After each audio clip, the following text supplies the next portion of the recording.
Welcome to Miracles in the Madness, where faith meets the chaos.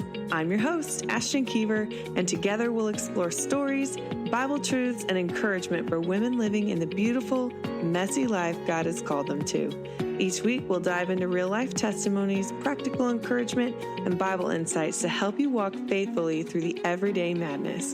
Come join me. Hi, and welcome to my podcast. My name is Ashton Kiever. I am your host.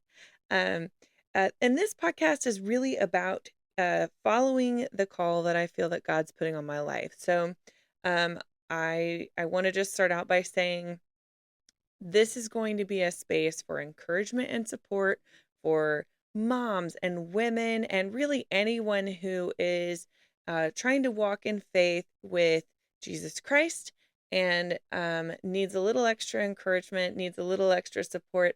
And really just, I hope that it's going to be a fun space.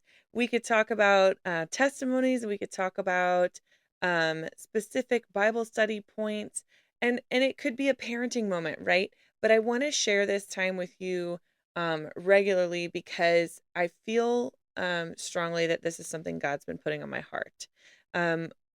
Maybe about 3 years ago when I started in my job, my day job, I began there as a graphic designer, as somebody who has had a lot of experience in communications um, and in that kind of marketing sort of public relations sphere, right? But one thing that I didn't have a lot of experience with going in was podcasting. And as soon as I got there, one of the first things that I was told I would be responsible for was a podcast for the agency that I was serving. And it was geared to be internal. So this podcast was not really supposed to have like a large viewership or listenership, I should say. But it was such a learning experience. And in that experience, I grew to really love podcasting and I learned a lot.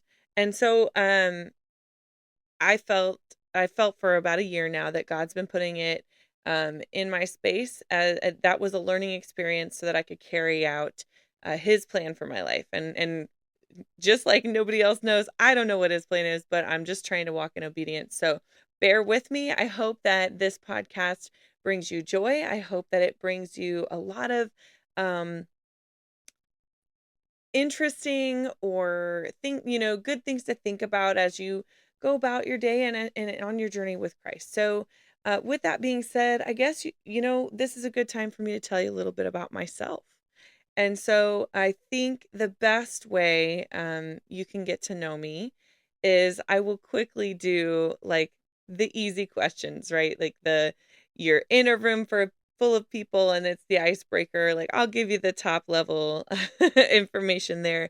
But then I think it's really important that I share my testimony with you because as a Christian, I think not only do you learn a lot about the things that I've been through or my walk with Christ, you learn a little bit about me in the process. And I just think that is a really great way to start out our relationship. So without further ado, I'll just start back at the beginning. I'm Ashton Kiever. I am a mom of 3 amazing kids, 1 boy and 2 girls.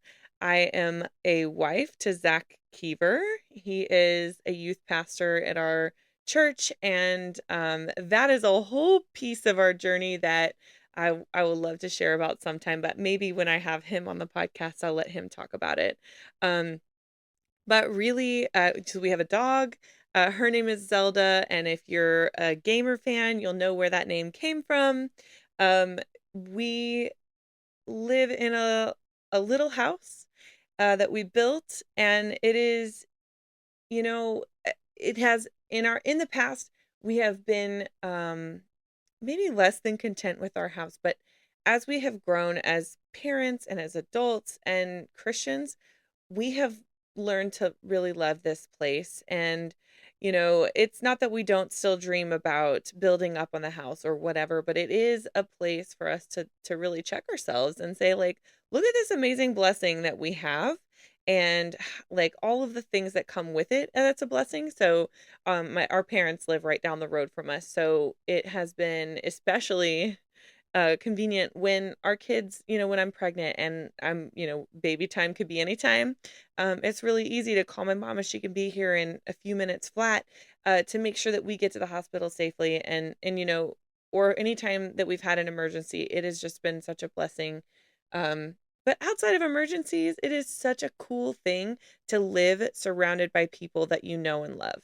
So, this actually is the neighborhood that I grew up in, and so it's kind of amazing for my kids to start getting to know the neighbors that I knew growing up. So, like when we're driving on the road, we pass one of them. He has a really big tool truck, and every time they see the tool truck, they go, "Yep, that's our neighbor Mike." And they they start to try to speculate about the tool truck, and no matter how many times I've explained to them that the tool truck is for tools, right? Like they're still on like, what could be in the back of that truck?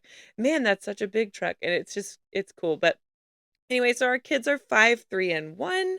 And so if that gives you any insight into the stage of life we're in, I it can be chaos at times, but we try really hard to find the joy in it all. That being said, just like any parent, we are regularly praying for patience, although I've had a few people tell me that maybe we should let's rephrase that. Like, how can we rebrand asking for patience so that God doesn't continue to put us in places where we need patience? So anyway, I just want to let's see, I guess anything else that you need to know about me. I have a bachelor's degree in graphic design and illustration. Um I have always been a creative. Creativity and art and music, all of those things have always been really special and important to me. So, in this space is really where I feel that God has placed me to exist.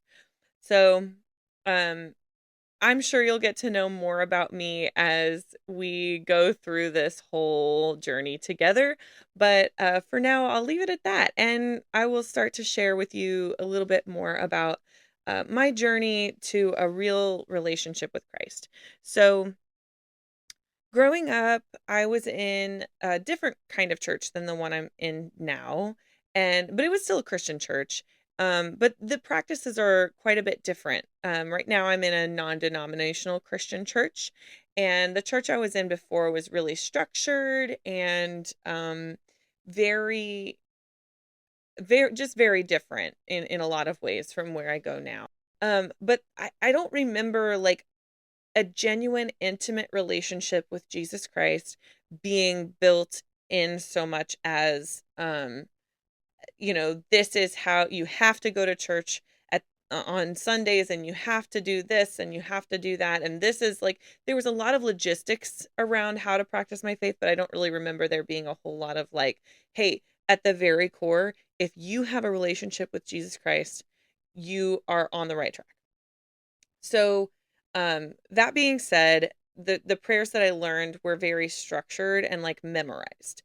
And so when I was a kid, and like I felt sick or something, like I was trying to pray those structured prayers, but like I don't know about you guys, but when I was a kid, it was really hard to like focus on one thing and then say another thing. So I got to a point at some point where I just started talking to God like he was my friend. And I remember like I had a lot of stomach issues growing up, and I remember like being doubled over because my stomach hurt so bad. And I was just talking to God. I'm sure, I'm sure in my childhood, there was some kind of bargaining like, God, I swear I will never lie to my parents again, or I will never take my teacher's pen again if you just take this pain away or whatever. But um I remember a specific time where I was just sitting there doubled over, and I just talked to God about it. I said, "This hurts so bad. Can you please just make me feel better? Please just make me feel better." And it wasn't long before I did feel better. I My stomach pain went away, and I remember feeling um like really grateful, and I did make the connection that God probably helped me with my stomach ache. Like at that time, this is sort of how my brain worked, right? And so flash forward a little bit, I had this relationship with Christ, even though I probably wouldn't have labeled it that way. I remember also, like, I went to a school that was, like a parochial school, and so, we had religion class, but I remember, like, at the time, and I hope this has changed, I think it has changed, but for some reason in the specific time frame in which that I was going there, it was, like, not cool to be good at religion class. It was not cool to have a strong religion.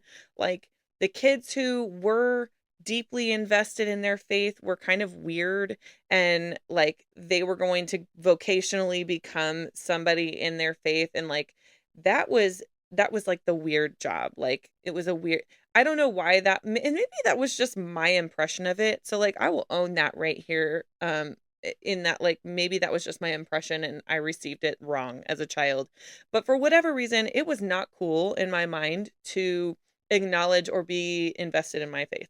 And so flash forward to maybe about high school, I met my husband, or my now husband.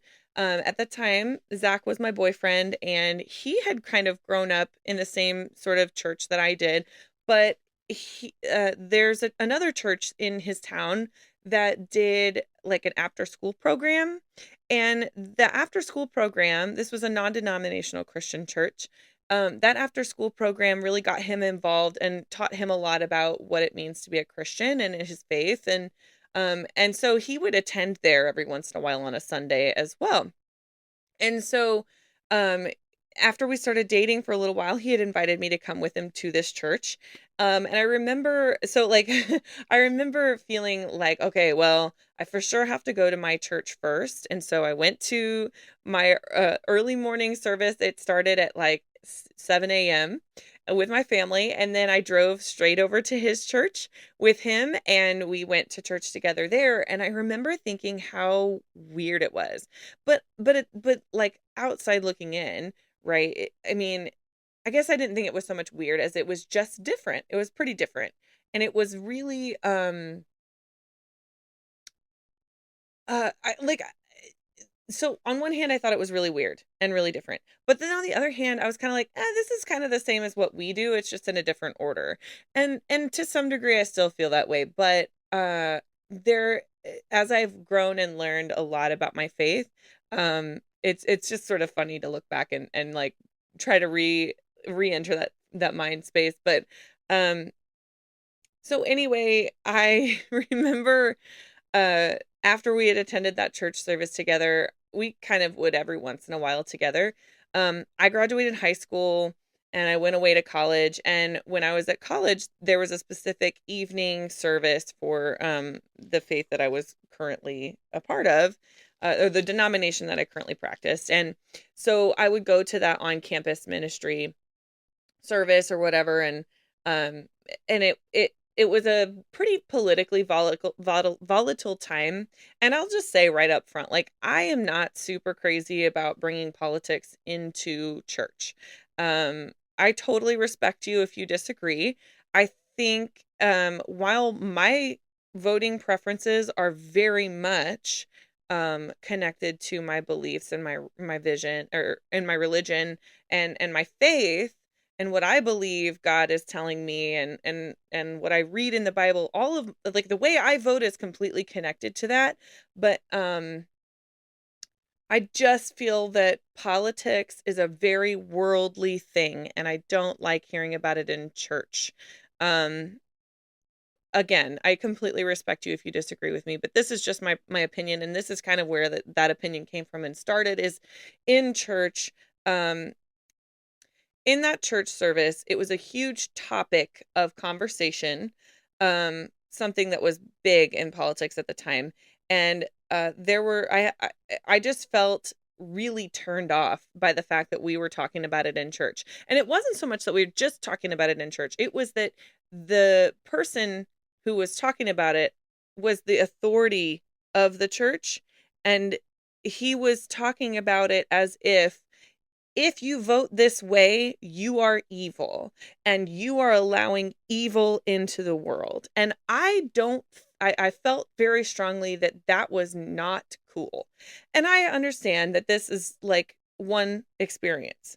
But for some reason at that time, I felt in my heart this was not the place for me, and this was not the moment, right? So um after that, I stopped attending that service on campus. I would still attend my church at home with my family, but I think my husband now, my now husband, my boyfriend and I at the time, we would go to the non-denominational church a lot when I came home. Um, and at one of the services we attended, there happened to be a couple of our friends there, and one of them was getting baptized. Um, we didn't know all of this at the time, right? But it kind of was a big surprise. So we're at church, and in the middle of one of the opening songs, this is not normally, by the way, how they do it. So they must have made it really special for this particular person. But um, during one of the songs, there was this big instrumental interlude, and you saw her walk out and walk into the baptismal, and then the pastor invited, at the time it was her boyfriend, up to baptize her. And the song that was playing was Oceans, by the way. So if you're a song nerd or you like music like I do, you might understand how powerful this moment was. And so he baptizes her in the middle of the song, and then it goes back to the chorus, and it was just, I'm getting goosebumps right now just thinking about it because it was so powerful. Um, and and then in the same day, um, another church member, she's younger, so she would have been around my age. Maybe she was in high school while I was in college, but she went up and she did a special for our church that day. So like during the time when we kind of pass around the plate and put our tithes and offerings in, she was sitting there. Um, she went up onto the stage and she sang a song that was very popular at the time. Again, if you're a music nerd, I'm going to give you the song, and I'll probably link it in this in the show notes just so that if you haven't heard it, you know what I'm talking about. But it's the song called "Something in the Water" by Carrie Underwood. This song was not, to my knowledge, a number one hit. It was not on the top of the Billboard charts, but for some reason, uh when it had come out, it was a big song. It's about baptism. So, she sang that song, and I just felt in my heart a little tug. And it was something I'd never felt before in church. Like church prior to this moment was very routine for me.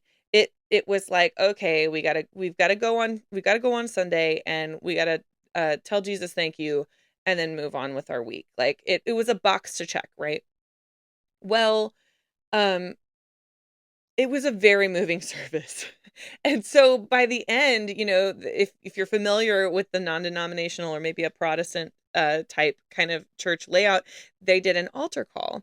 And I didn't walk up there because and that was not a thing that we did at my church. Like we stayed very much in our place, and we only talked to people at the beginning before church started and at the end after church ended.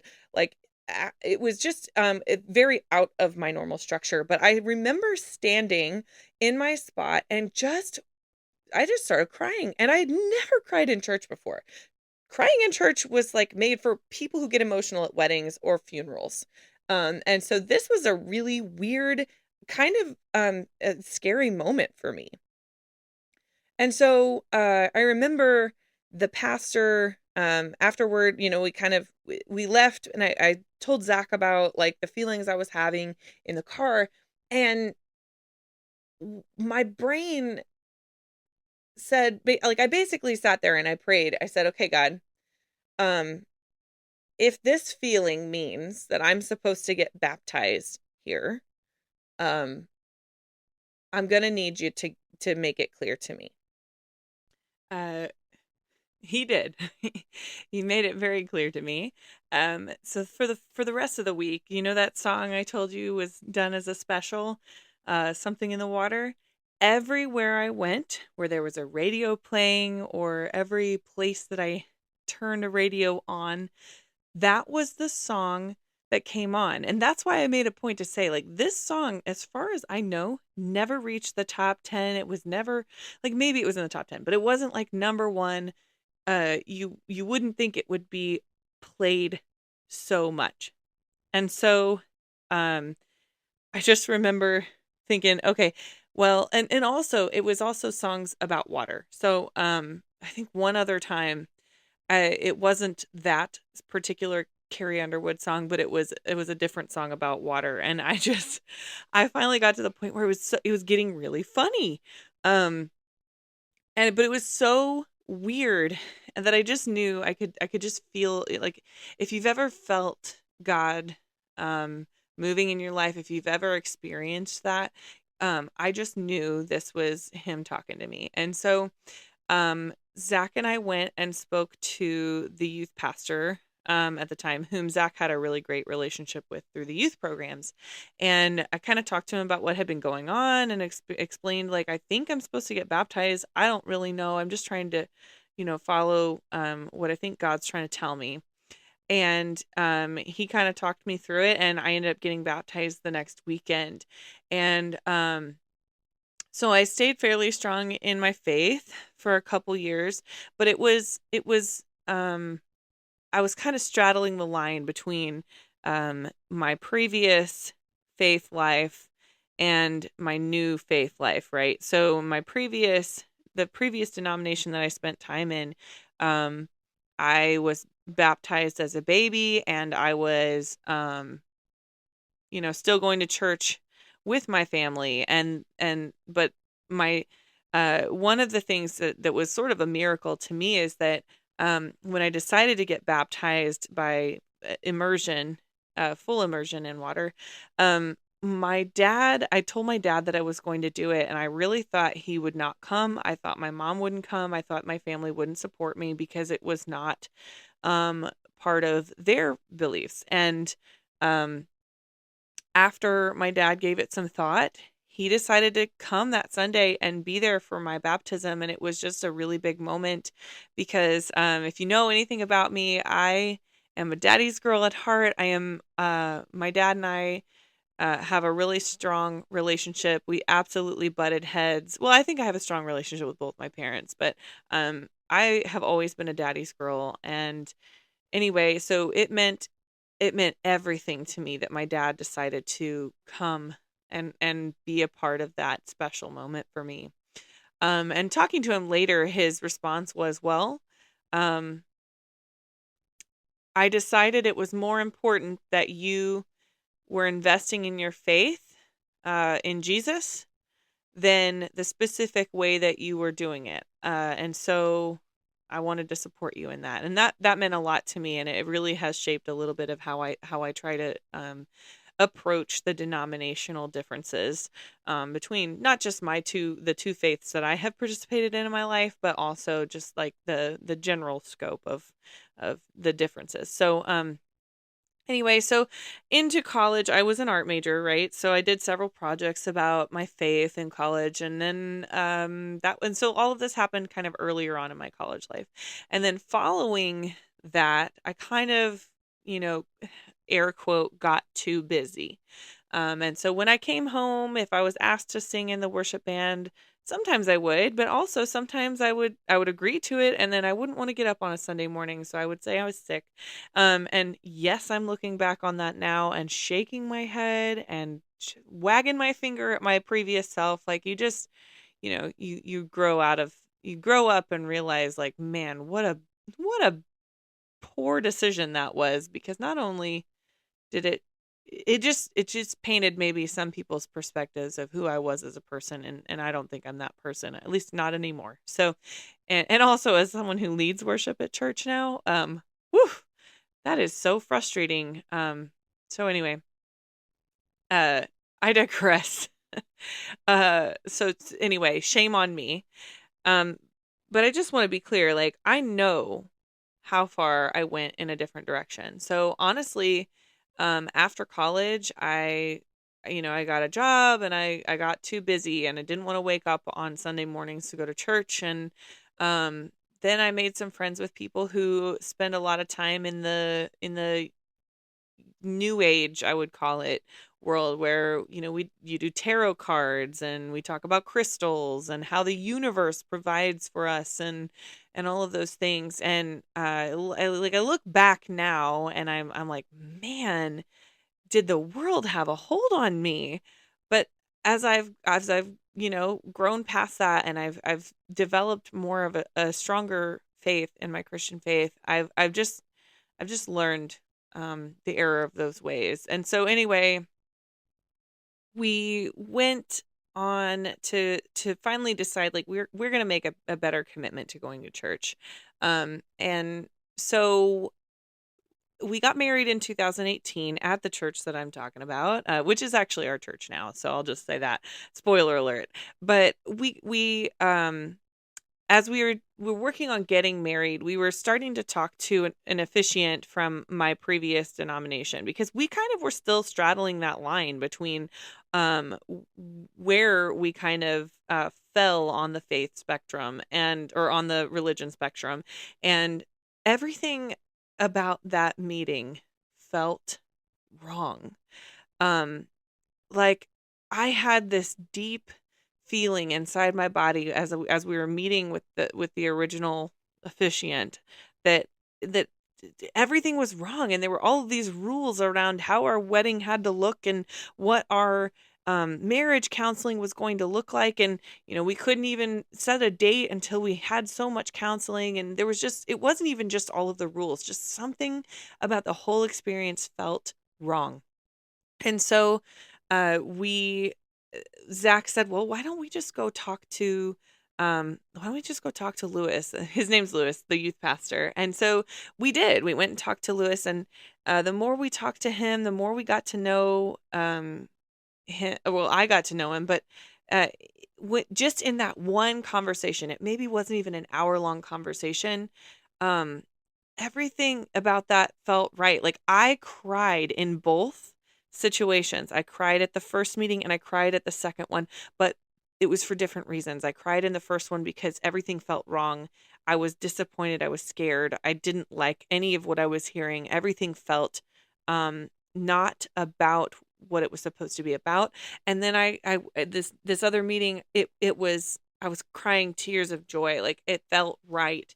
And I was just trying again to lean into the feelings that I felt like God were putting in my heart. And so um so we ended up getting married in this church, as I said, and um that was a really hard decision to make, because we didn't want to let our families down. We didn't want to let anyone down, and that's the way it sort of felt at first. But the more we moved forward with it, the more we kind of went about it as, this is a choice that we're making together, and we believe this is the path that God wants us on. So anyway, we after we got married, though, that's really when we made the commitment to stay strong and go to church more regularly and make it a priority. And so we did.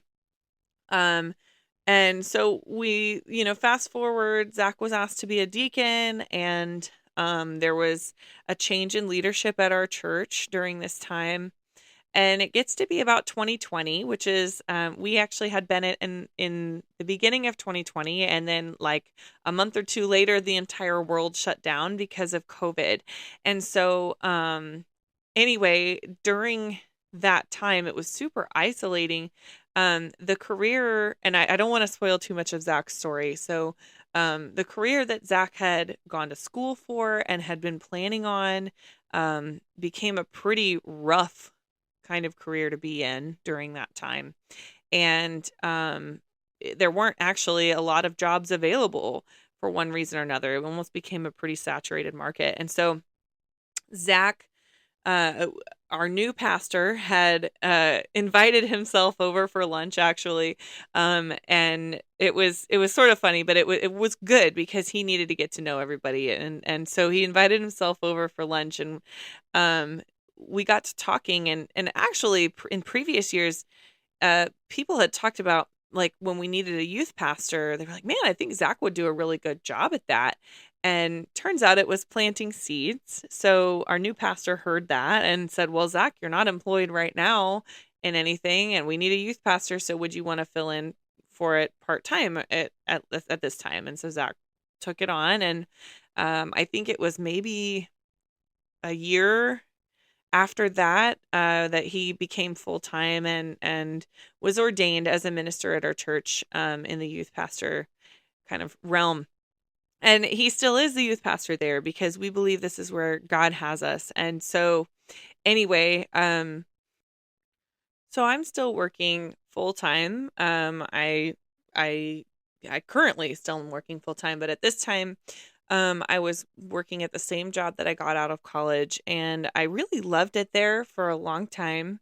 But after COVID, I had actually been promoted quite a bit and then even through COVID, I was promoted quite a bit. I actually went back early from my maternity leave, which I think is probably where some of the promotions came from. But things weren't going well at that job for a multitude of reasons. And so I'd been praying and I got this other job with a different agency. And it turned out to be actually worse in a lot, a lot of ways, from the place that I was originally. At this point, I've had Davy, so she was born while I was at that place. And basically, what you should know from that time period is I was under a lot of stress. There was not a lot of confidence left in my body, and I basically was trying to throw a Hail Mary to any kind of job that I could get that would allow me to prioritize God and my family. And and not just say that or anything, just like it was a priority, right? So uh I totally saw God in that transition. Um I applied for a job that I was way overqualified for. Cried in the interview. They even asked me in the interview, like, why do you want to work here? And I was honest about why I wanted to work there. There's a program there that I actually am the specialist for now, but um, in the communications realm. But like at the time, that was true. But I also was saying, my job is on the line at this other place, and I just had a baby. Like I can't be without a job. And so they ended up calling me. Maybe I swear it was not long later. Like I don't even think it was a day later, but they called me and they said, we want to offer you the job, but the salary was um, really not enough to sustain our family's life at the time. And so I said, well, I got to think about it. And maybe a few days later, they called me back and they were able to meet my salary requirements. And it was just like such a God thing. It was such a blessing. And so I'm still at that job today. I believe that I'm still here for a reason. And I know God's got a plan. And so, anyway, uh, in that transition, though, I started going through some health stuff. And this is really where my investment in my relationship with God truly came in. So, I, long story short, I was having some autoimmune thyroid situations. I was told that I had Hashimoto's thyroiditis, and I was devastated by that news. Everything about it just felt scary and wrong. But I tried to trust the doctors, and I tried to trust the plan. And I had a bad feeling for some reason about taking the medication, but I tried to do it anyway. And I was only on it for a couple days before I had to stop because I was just miserable. I was having like, again, not to give you too much detail, but I was having hot flashes and I was throwing up and like mood swings. It was wild. And so I said I can't do this right now. And so I went through maybe 3 or 4 different doctors before I finally found one that was like, okay, I see that you are trying to do something for yourself. And this is over the course of months, I should say. But this doctor finally was like, look, your numbers aren't so bad that you can't give it some time. So we'll give it some time. You keep doing what you're doing because it's clearly making an impact on your numbers. Um, and we'll just check you back in a few months. And so that's what we did. And in that process though, at the time I was on TikTok. I'm not really on it anymore, but I came across a video that said essentially, you are, um, you need to just pour all in on your relationship with Jesus Christ. You need to give it all to him. You need to be in your Bible every single day. And they're like, do this for a year, do this for a month. And if you don't like it, you don't have to go back, but I don't think you'll regret it. And they said it was kind of like a challenge, like what's stopping you? And so I finally said, okay, fine. I'll try it. I will pour everything into this relationship with you, God.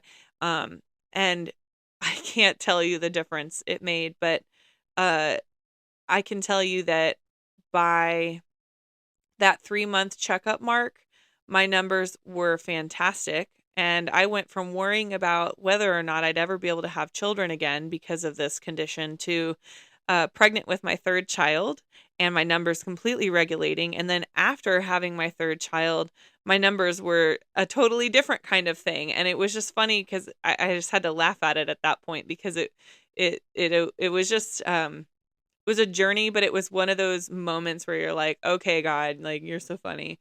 But but that health journey taught me so much about just trusting God. And I'm not going to tell you here right now that I am perfect at that at any by any means. But what I will tell you is I think back to that time often, and I remember in those moments where I'm really struggling to give God control, I look back at that time and remember that when he was in control, he didn't let me down. And I can tell you for a fact that he won't let you down. Um, he has been good from the beginning, and he's always going to be good. But we have to know and trust. And we also have to take it upon ourselves to learn his word and learn what the Bible says about all of these things. And so that's what I started doing. I started digging in, and I can say this now. I have now read through the Bible in its entirety, cover to cover. Um, eh, for the first time in my life. And I feel like my eyes are opened even more now than they ever had been before. So all of this to say, I know my testimony is still being written, but that is what it is right now. And what I've learned is that if I just trust God through all of it. Actually, I didn't even tell you when I was pregnant with my third child, there was a weird cord attachment to her in my womb. And so um basically, if you Google velamentous cord insertion, you will see a lot of stuff on Google that's really scary. And for me, being the pregnant person with that condition, it was super scary. However, that was when I leaned into that trust with God even more because I'd already learned that He was going to be there with me. And so I leaned into it just like a little bit more. And I said, God, I can trust you with this. So I'm not going to sit here and tell you it wasn't scary or nerve wracking. But what I can tell you is I had a peace about the whole situation that I can't explain. And we got into the situation when I birthed her, I was able to birth her normal like any other baby, but it was really cool later to like talk to the doctors about it because even they said it was such a weird everything looked weird, but it worked out great. And so I guess my encouragement to you at this time is please come back and listen some more. I'm going to bring on guests occasionally. My plan is to bring on guests. My plan is also for my podcast not to necessarily be a really long one, like even an hour long, but I want them to be encouraging and I want them to feel um, real and genuine because that's who I am. And if we're going to be friends, that is how I need you to, that's how, what I need you to know about me is that I'm going to shoot it to you straight. And this podcast is going to be the first example of that, I guess, for you. But hang in there with me. Let's study our Bible together. Let's continue to get to know Jesus together. And hey, mama, just like give yourself some grace because uh, I can tell you, I know it's not easy and it's not going to get easier, but you may feel more equipped as you go. And I can also attest to The deeper my relationship has gotten with Jesus, the more equipped I feel. Because, as Paul tells us, in my weakness, he is strong. And there have been many times that I pray that scripture over myself, um, especially in those times that I need a little bit of patience. So anyway, that's all for now. And I hope you'll come back for the next episode. Thank you for listening to Miracles in the Madness. I hope today's episode encouraged you and reminded you that even in the chaos, God is faithful. If you enjoyed this episode, be sure to subscribe, leave a review, and share it with a friend who might need encouragement. You can also visit my blog at ashtonkiever.com for more stories, scripture, and resources to help you walk in faith every single day.